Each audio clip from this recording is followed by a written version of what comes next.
What's up guys, magandang umaga sa inyong lahat. At ngayon nagbumalik ako dito, maghabal-habal ako. Yan. So yung dala ko pala, kopra. Yan, dalawang double bag.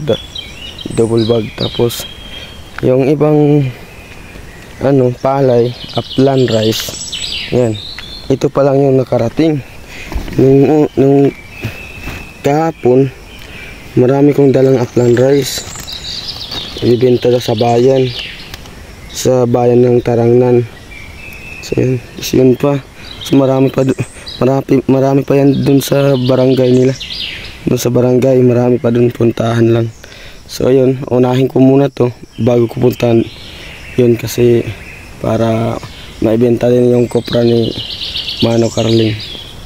So ayun, so dito ako sa kabundukan guys, dito ako naghabal-habal. Pansin nyo, matahimik dahil nga sa kadilihanan nga bundok talaga to. Walang kalapit barangay, malalayo. Puro kabundukan, malalaking puno ng kahoy.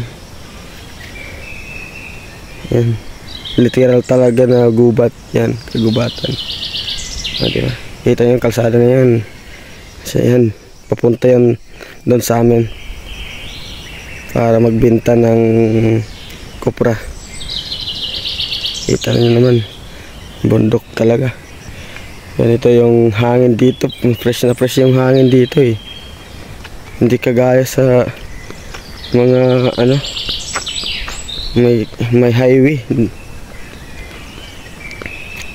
Hindi kagaya ng may mga highway na amoy usok yung nila, hangin. Dito ramdam mo talaga yung parang ang gaan huminga, parang sarap-sarap huminga. So yun, ang problema sa mga mga barangay doon sa yung mga sinemento, sinisira di ba pag simento. Dito hindi sinisira, pero sira na. Ito yung daan na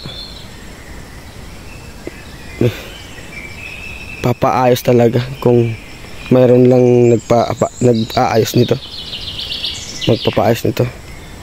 So kasi kahit highway nga winawasak na, kahit okay pa yung daanan, tapos dito samantalang dito sinisira nila yung highway, tapos samantalang dito namumulobi sa daanan. Hirap ka talaga dyan umahon mula dun papunta dito sa taas. Dito hihirapan ka talagang umahon dahil sa lalaki ng bato. Minsan nga yung makina ko sumasandal pag inaano ko, pinipersa pag may mga dala ko dun. Yan, dinadaan kasi yan, pinipersa ko yan minsan. So ang nangyayari ang nangyayari talaga, sumasandal yan.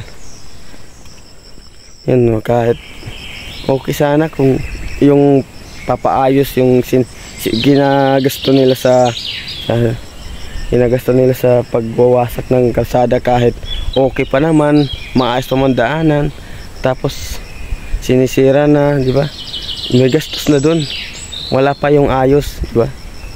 Yan, tapos samantalang dito sa kanilang daan, grabe yung lalaki ng bato. Lalaki talaga ng bato. Pag dyan ka dumaan, pag hindi ka sanay dyan, lagot ka, mangangayayat ka talaga. So yun guys, maraming salamat sa inyo. Ngayon lang ako ulit naka-upload. So yun, goodbye mga guys.